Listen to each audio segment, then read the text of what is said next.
Marks వార్త 5వ అధ్యాయము 25-26 వచనములు. 12 ఏళ్ల నుండి రక్తస్రావం కలిగిన ఒక స్త్రీ ఉండెను. ఆమె అనేక వైద్యుల చేత ఎన్నో తిప్పలు పడి తనకు కలిగినదంతయు వ్యయం చేసుకుని ఎంత మాత్రమును ప్రయోజనం లేక మరింత సంకటపడెను.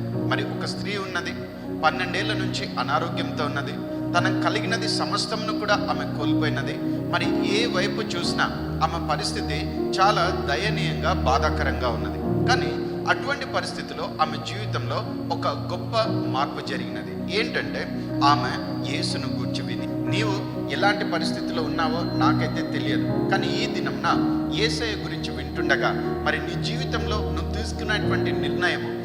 తీసుకునేటువంటి ఆ నిర్ణయము నీ జీవితాన్ని సంపూర్ణంగా మార్చివేస్తుంది. మరి నీవున్న పరిస్థితుల్లో మరి ఈ దినాన వాక్యం వింటుండగా యేసయ్య నీ జీవితంలో గొప్ప కార్యమును చేయును గాక. ఆమేన్.